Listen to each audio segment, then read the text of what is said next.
Namaskar. Hello everyone. We have with us today Abhishek Anika, a writer, a bilingual poet who writes fluently in English as well as Hindi, an activist, and I would say a writer who has specifically written a book for people with disability, and it's called The Grammar of My Body. I would correct myself, it's not for people with disability, but for a person, it's coming from a person who has lived and identify himself with locomotor disability. But I can vouch and guarantee that anyone, people with able body as well, can relate to this beautiful book, which is a combination of, I would say, just a language that is so poetic and so lucid and so interactive that you can relate to it, I mean, through all the pages. So I welcome wholeheartedly Abhishek Anika. Hello. Hi. So before we begin our conversation, I would like to talk to you about this book, Yeah. The Grammar of My Body. Yeah. What do you have to say about this book? So this book evolved over the last 5 to 6 years. It basically became. It was a organic process where I was writing about different phases of my life, and it started. The process started in 2017. I started writing essays about how it is to live with as a person with disability and chronic illness in India, and slowly I wanted to talk about my unique experiences of living with disability, how we are influenced by societal factors as well as a lot of other stigma that goes around with when you are a person with disability. Plus, I wanted to write about openly about living life as a chronically ill person, what it is that makes your life different from from able-bodied people around you. So that was a process, and basically it took around 5 years to write the book. And eventually, because the process is organic, it includes a lot of my poetry, which is part of my coping mechanism. I write a lot of poems when I'm ill, when I'm recovering. So overall, this has been a process where I've been writing, revisiting, as well as recuperating through writing. So, and finally, the result is this book. So you talked about a lot of things. You talked about stigma. You talked about your experiences as a disabled person. You talked about how difficult that process was and how you channelized it while writing it, expressing it through art. So these are, I think, probably would be the main agendas of this interview, and we'll discuss it in section wise. But first of all, I would like to talk about the word disability. What does it mean to be disabled in India? And what are your experiences, I would say, in context with Rights of Person with Disability Act? To be a person with disability in India really puts you in the margins, because and on the surface of it, you are excluded from mainstream society through inaccessibility, through structures which are inaccessible. The city itself is inaccessible. So that is one of the primary issues. But secondly, it also causes a kind of alienation, because when you are disabled, you can't fit into the normative. For me, disability is the biggest experience of being disabled in India is not fitting into the normative, be it the normative society, its rules, be it just living in a society, or institutions like marriage, love, dating, or working a job. All of that becomes difficult when you are disabled in India, because first of all, the infrastructure and everything is inaccessible, but there is a lot of stigma against disabled people. There are a lot of stereotypes when disabled people come into picture.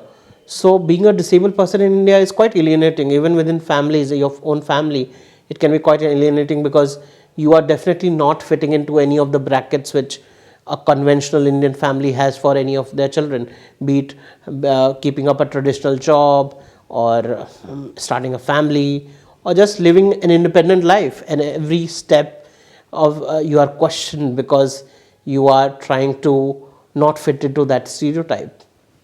So being a disabled person in India is quite an alienating thing, I think. That's the experience. It's a lonely thing.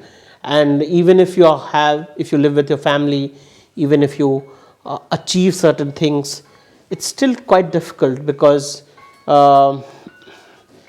because it can be, you are never part of it, even if you are part of it. So that can be quite, it can take a toll on your mental health, it can take a toll on your well-being, it can take a toll on your sense of self, No, I understand the word when you said you are part of it and you're still not part of it. But what are those experiences? For example, if we are even in school or in college, when somebody made fun of you, there must be a lot of angst or resentment, even through your adolescence or probably your young, early, I mean, in your 20s or 30s. It's quite difficult to cope with it. How did you channelize that, and how? I think, the societal stigma you can fight, but some of the basic stuff which happens with you when you are disabled is, children make fun of you on the street who they don't know idea of what is disability, but they have been taught since childhood what is normal and what is not normal. So any kind of strange walk invites gaze and invites comments, and they're quite nasty about it. So that becomes quite a challenge to how do you tackle it. You do say that I'm an adult, so I will go and complain to your parents, or do you just avoid them? So a lot of getting over everyday bullying or harassment on the streets, which happens from time to time, is just to process it, to either ignore it or to just say that it is part of society, and maybe this will change only when society changes, and that will only happen once there is more advocacy, once there is more awareness about disability. Most people haven't seen a disabled person in India, and that is certainly one of the biggest. The media representation is horrible. Most of it is inspiration porn. So to get over that line, you have to have more awareness about what disability is, and that there is often Indians attach disability to the idea of karma and things like that. So people think they must have committed some bad deeds to become disabled, and that is often the fear within able-bodied people in India. But that is not true actually, because disability can happen to anyone. Most old people are disabled in some sense, and yet disability, the word itself, is stigmatized to such a level that no one embraces it. I have older relatives who don't want to use a wheelchair anywhere, because despite needing it, because they think they will be considered less of a human. So the entire idea of disability making you less of a human is the problem, and that if only disability could be part of the idea of normative, of what normal is, then I think that there won't be a problem. But that is exactly the problem right now. So in 2024, I think we are watching to normalize disability, first of all. And also there are two things when you were talking about stigma and you were talking about acceptance.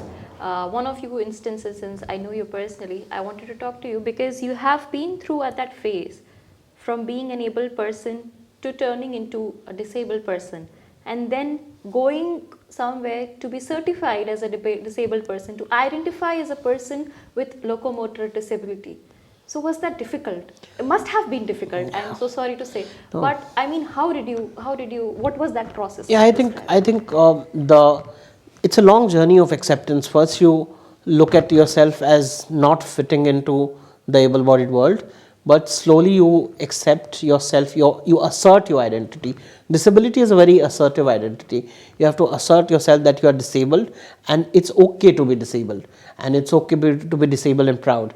And getting a certification is often a means of just becoming a beneficiary for most people. But for me, it was also a matter of assertion that yes, I am disabled, I am different, but that doesn't mean that I can't fit into the society, or I can't fit into the norms which have been created by the society. So, and but it's also a very difficult process, because you have to convince yourself that somewhere you are going to be seen differently. You are of course seen differently on the streets, but internally the gaze also turns, because your entire life you believe things will be as it is. You're able-bodied, you take things for granted. For example, just walking to a shop, or walking to a mall, or visiting cinemas, or things like that, or very simple, you're going to an ATM. And all of this changes as soon as you become disabled, because then you have to consider hundreds of things. You have to consider whether the building is accessible, whether you have whether you would be welcome there or not, whether people would be gazing at you or not. A very simple thing becomes much more complicated. So just accepting that idea and embracing that, I think a certification process, despite being highly medicalized and problematic, it's an important step for a disabled person to go through, just to realize that their position in this society, and to just realize that the system itself is discriminatory. No, I understand that, because we just classify whether it's a permanent disability or a temporary disability and what percentage the person falls into. While going through your literary works, I came across a piece that you have written while you were guest editing for The Agents of Ishq. In that, there was a title, How Much of a Man is a Disabled Man? That was very catchy, but it raised many questions in just one sentence. Do you have something to say about it? Yeah, because I think masculinity is complicated in a heteronormative society, which is the norm in the society, that a person is heteronormative, is attracted to a woman.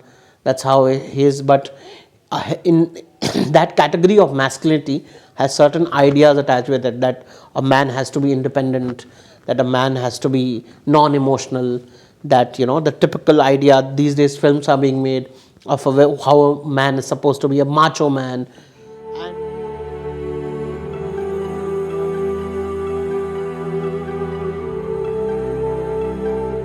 Disabled people, just by being disabled, might not fit into that category. So for me, talking about masculinity was also an internal process of how I fit into the idea of masculinity, which is the normative idea of masculinity, and also basically to see whether disabled people in general, disabled men in general, fit into the idea of what is defined to be masculinity in India.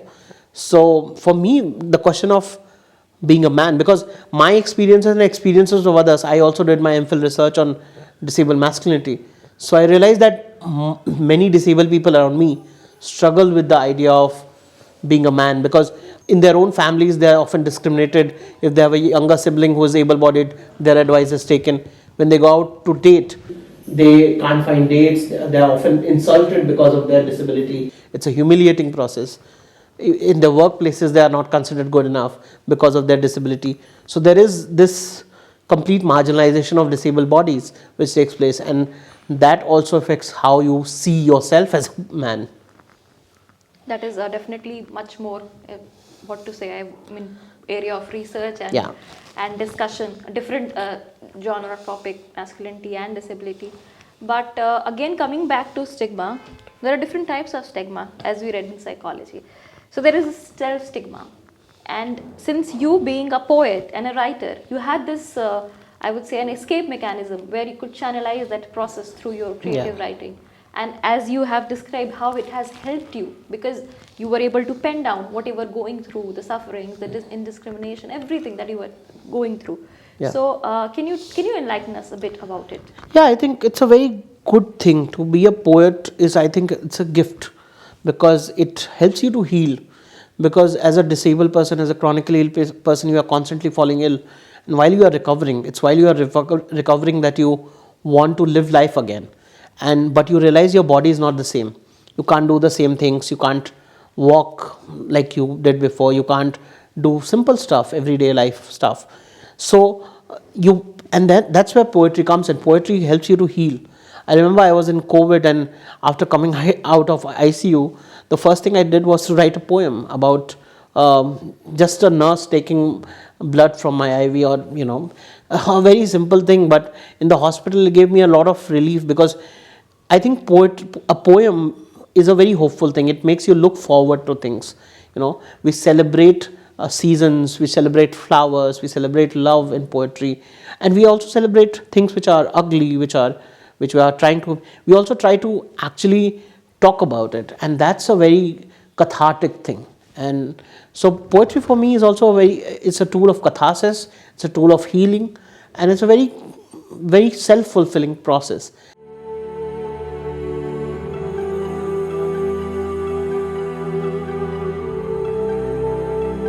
Yeah, so poetry, I think, is almost a form of therapy for me. Having gone through such difficult times, you had those experiences during COVID in which you were quite sick, and you had those experiences in which there is a chapter also called delirium in this.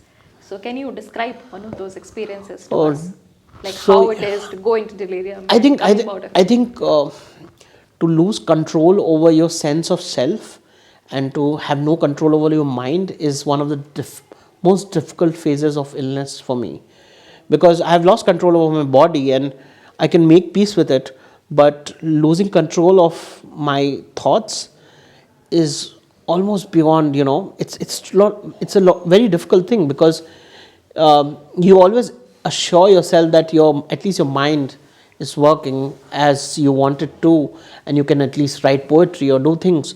But when your mind goes, like, escapes your control, then it becomes very hard. And I have had two 3 episodes of that. And during COVID it was very difficult, because I was actually hallucinating all the time.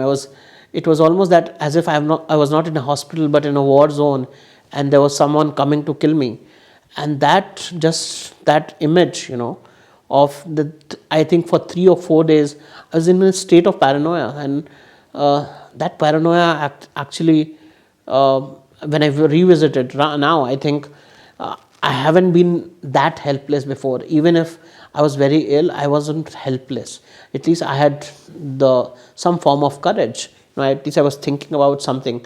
But I think when your mind goes out of your control, you completely lose it, because you lose hope. Because you have no sense of self. And that was an enlightening experience, because it taught me that there are so many people who need psychiatric help, who are mentally ill, who have mental illness, who have different forms of mental health. Everyday mental health is very important. And all of these people, I genuinely, as someone with temporary lived experience of that, I really found deep empathy for them, because it is really a difficult space. Because all your arguments, for example, all your rationality, the idea of rationality and arguments, and all the posturing of being the sane person in the room, that disappears, because you don't have control over it. That was definitely a book, I mean, a description that has coming out of the book exactly for me. But yes, an experience like that, or maybe I think you must have had another like near death experiences, I can classify it as. Yeah. So, did that enrich your writing?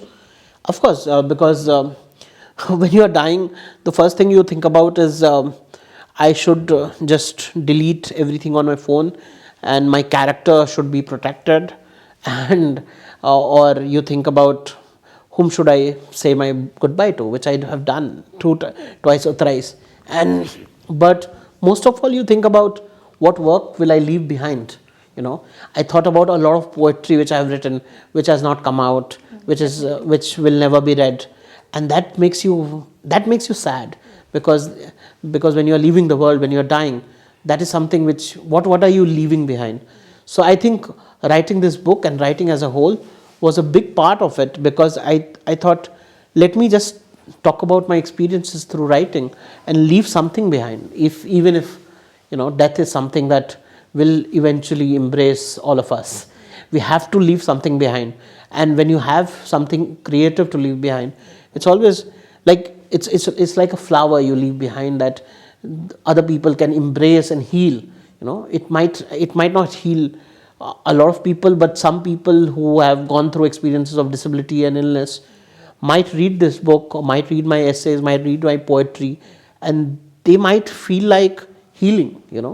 They might feel that there is more to look forward to in the world, and that's a beautiful thing. So I must interrupt you and I say that this is not just for people who have been through disability, but maybe for people. I mean, the most important thing about this book is that anyone, being an able-bodied person, can also relate to this book. From probably each chapter, for example, if I have to name the chapters, even the name of the chapters are so beautiful. For example, Days of Illness, before you walk, you fall, falling, crawling, walking, pain, rules of attraction, the queerness of my disabled body, lockdown, hopscotch, mixtape, cages, etc. I mean, love, paranoia, or an active melancholy at where it ends. The most, I mean, important, interesting part of this book is that anyone can relate to it. So moving ahead to what we were discussing, as you were saying, what do you think is lacking in context of disability writing in India, and why is this book so important? Well, the I mean, book. it's important because it is receiving all the praise. I mean, I have to Yeah. say a few because it's from Jerry Pinto, it says an important book. From Paromita, it says funny, painful, delicate. From Jan Isparriet, it says searingly honest, wholly moving. I mean, this book is just full of praises if you just go through bookstores and their web No, pages. that Complete. I think it's an important book because it I have put my truth out with all honesty. The second thing is the problem with disability narrative in India is that everyone is looking for inspiration porn, or everyone is looking for a story of overcoming. That how did you overcome this, and they're looking for an arc. And I think I have given no arcs in this book. There's no overcoming in this book. I have given hope, sufficient hope, but no arcs, because I think an arc is problematic. Because why is it that all experiences have to be defined by an arc of recovery, of living, of achievement? That is not necessary. I think what is necessary is just talking about. I think if you talk about your day-to-day experiences of disability and illness, that is much more enriching, because it also helps able-bodied people to connect to days of vulnerability. I'm sure lots of women have UTI, so when I talk about UTI, Exactly. a lot of women can connect to it, I Yeah, think. I mean, recurrent infection. That page was very. I mean, I felt like I have to popularize Yeah, that page to everyone. yeah, because I think a lot of women, I had lots of conversations with women about UTIs, and it's such a healing experience, because across genders you can have that kind of conversation, across bodies, and that is a beautiful thing. And we should talk about more experience of vulnerability. For me, radical vulnerability is something that I want to embody. It's a something I work on, because I think we have enough of strength, we have enough of aggression in this world. I think we all need to be much more vulnerable, much more loving, much more open, and I think that would be a great step forward to making a better world for all of us. There is another instance that I would like to talk about. Once I had seen you, I mean, it comes in context of social media as well. That once probably an Uber driver refused for something for your ride, and probably you asked for a provision for disability. And can you describe that incident? I mean, there must have been having, you must be facing You know, all I these things think throughout. I think that happens a lot with disabled people. Whenever so there's times when I'm using a wheelchair, face in Patna, some drivers will refuse to pick you up because you are using a wheelchair. But generally, also, I think disabled people are often get the wrong stick when they are using public transport, because it's always difficult. It's also like you are questioned, because they feel that why are you here? Why are you traveling alone? They're very condescending also. Like they will ask you, why are you traveling at night? And they have no business asking you that. But they see you only as a disabled person.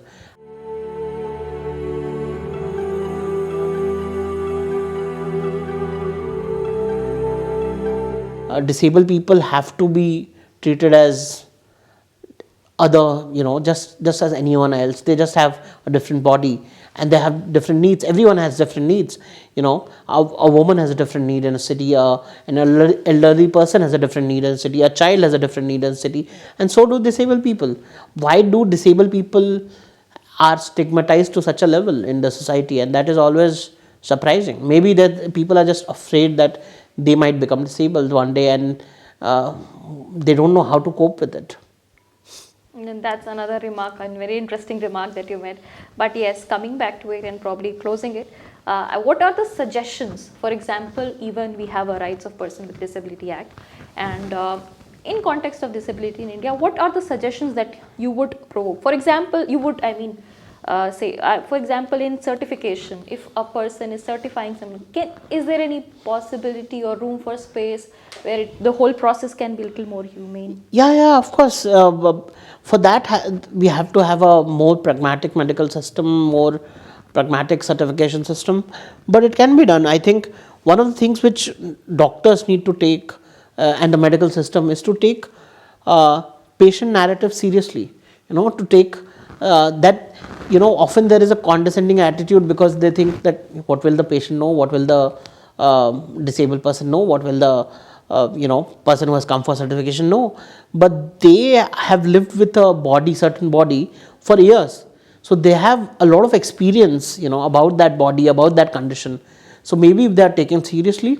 And the second thing, of course, is to believe in the disabling which happens with an impairment, and not just the impairment. The impairment can be, for you it can be 20%, 40%, 50%, but the kind of alienation that disabling it causes in the society, which causes to alienation, maybe they are missing out on jobs, maybe they are missing out on marriage, maybe they are missing out on love, maybe they are missing out on societal assimilation because of that 25% disability.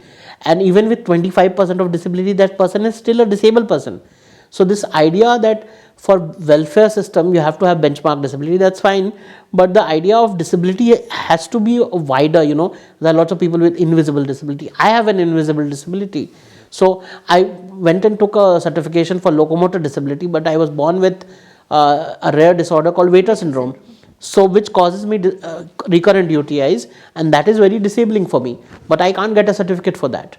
So that is a big problem, because there are lots of invisible disabilities, rare disorders which don't get disability certificates. So a wider ambit, more recognition, and much more empathy in the process, that might help in bridging the gap, and that might help to create a more disability aware society. Thank you so much for that. But I would just like to end on another note. Caregiver burden, even in case of, even context, even if we are discussing patients with severe mental illness or a child with autism, whom we certify as, for example, having permanent disability or intellectual disability. In those cases, when we look at parents, our eyes are filled with tears, and it's quite difficult to pull back and even to understand. Comments about that, the caregiver. Yeah, I think it's a very complicated relationship within the family. Outside, of course, because most caregivers have seen, they become advocates for disabled people, which is a very good thing, because we need more advocates, and they become the best advocates because they have lived experience. And we have seen in yeah, a lot of TV series. And yeah. yes. But it's also a very complicated process, because they alone cannot be the sole spokesperson for disabled person, because disabled people have their own. For example, there is a young disabled person, okay, at home, and they might have desires and wishes which the caregiver might not be fully able to understand, because they come from a certain societal setting. So for the entire experience of disability, I think there needs to be, of course, caregivers need to be involved, and they need to have a say in the discourse. I think a much more open process where everyone has a say will go a long way in changing that. But with me personally, it's a very complicated process, because as a 30-year-old person, 35-year-old person, getting ill and being my mom, who is my primary caregiver, is certainly a very complicated process. I totally understand you, but we have limited time. And I would like you to narrate a small poem, which is my favorite poem of yours. It's in this chapter, it's in this book. This book is filled with poems. So, can you please narrate this poem? Yes, I will do it. Yes. It's lockdown. It's called Locked. I wrote it during lockdown. Empty vessels, loud noises, dirty utensils sit in my kitchen, abandoned but not forgotten. They can't be pieces of art. I'm not wasting time over something banal. Instead, I paint vibrant words with pastel colors and put them up for display. Slowly, the pans and pots pile up in the sink. Tick, tick. First the Tower of Hogwarts, then the Mountain of Doom. Despite valiant attempts at avoidance, heaviness starts creeping in, triggering an emotional breakdown that no art in the world can instill. Thank you. Yeah. So, with a book like this, which is The Grammar of My Body, Abhishek Anikka has broken the boundaries. With a book like this, which is very important, because a person, an able-bodied person, can identify with this book, and probably it has opened doors for many people who can write on such subjects. So, with hope of a better world and a better future, I really thank you for giving us your valuable time. and I hope that we continue to meet again in future. Thank you. Thanks a lot.